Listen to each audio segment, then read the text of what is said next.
હું બે હાથને મારા ફેલાવું તો તારી પ્રભુતા ક્યાંય દૂર નથી. હું માગું અન તું આપી દે વાતે મને મંજૂર નથી. જે દિલમાં દયાને સ્થાન નથી ત્યાં વાત ન કરી દિલ ખોલીને,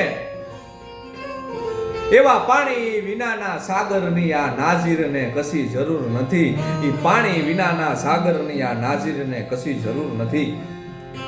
એવી આપણી ઉજળી વાતો, આપણું લોક સાહિત્ય, આપણા ભજન, આપણા લોકગીતો, આપણા દુહા, આપણા છંદ એ માનવ જીવનમાં ઉતારવાથી કેમ જીવાય, કેમ ખવડાવાય, કેમ ખવાય, કેમ બેહાય, કેમ ઉઠાય, કેમ લેવાય, કેમ દેવાય, કેમ જીવાય અને કેમ મરાય, આ આપણું ઉજળું લોક સાહિત્ય શીખવાડે છે. એવી એક વાત, આયરની વાત, આયરની દાતારી શું કહેવાય? આયર હાયર ઉદરા અને આયર હળીખમ કુળ, આયર ટેકો આભનો જેનો મહાન ધરામાં મૂળ. આયર હાયર ઉદરા અને આયર હળીખમ કુળ, આયર ટેકો આભનો મહાન ધરામાં મૂળ. એવા આયરની એક વાત, એ જુનાગઢની ધરતીની માથે, ફોરજની ધરતીમાં એ ઘંટિયા બંટિયા કરી અને બે ગામ, એ ગામ હારે, એ ગામને એ ત્રણ ઘર આયરના, એ ત્રણ ઘર હારે ગામને કઈક વાંધો પડ્યો.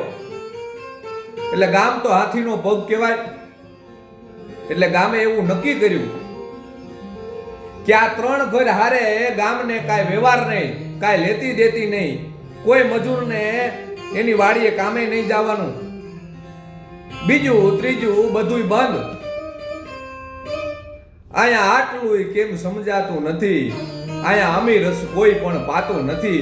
અરે છતાંય બેઠા છો મૂર્ખ આશા ધરી કે અહીંયા સ્વાર્થ વીણ કોઈ ઝેર પણ પાતું નથી. છતાંય બેઠા છો મૂર્ખ આશા ધરી કે અહીંયા સ્વાર્થ વીણ કોઈ ઝેર પણ પાતું નથી. એટલે ઈ બીજી ત્રીજી ઈ લેતી દેતી બધી બંધ અને વાળંદને બોલાવીને કહેવામાં આવ્યું કે તારે ઈ ત્રણ ઘરનું કાંઈ પણ કામ કરવા માટે, એની દાઢી કરવા માટે નથી જવાનું. પણ આ તો ખાનદાન વાળંદ હતો સાહેબ. ઈ તોય ગયો અને રામ બાપાના ઘરે જઈ એ બાપાને રામ રામ કર્યા, જય મુરલીધર કર્યા, જય માતાજી કર્યા અને બેઠો. અને રામ બાપાએ કીધું બેટા, ગામ હાથીનો પગ કહેવાય, તું અમારી દાઢી કરવા આવ્યો છું, અમને કાંઈ વાંધો નથી બેટા, પણ કાલ સવારે ગામના કોઈ આવી અને બીજો વાણંદ લઈ આવશે તો અમારા ત્રણ ઘરમાં બેટા તારું થોડું કાંઈ પૂરું થાય.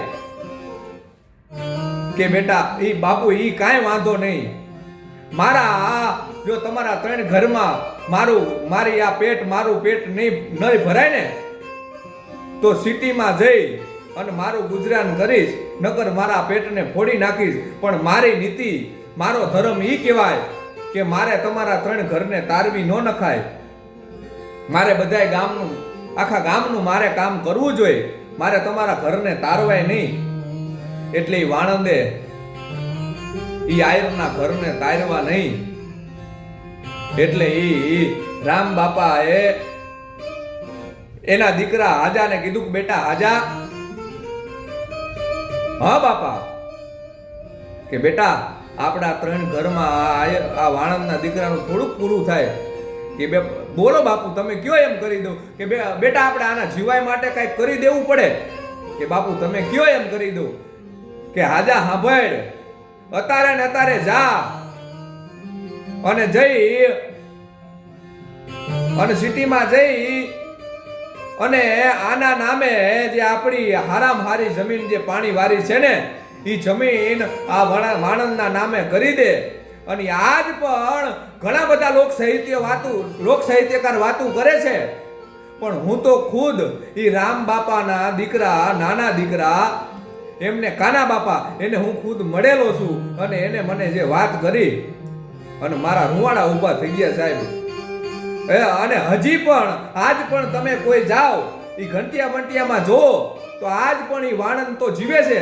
એ રામ બાપા તો વયા ગયા, એને ઘણા વર્ષ થઈ ગયા, પણ એ આજ પણ વાણંદ જીવે છે. અને ઈ વાણંદના દીકરા હજી આજ પણ એ આયરે દીધેલી જમીન એ વાવી અને ખાય છે સાહેબ.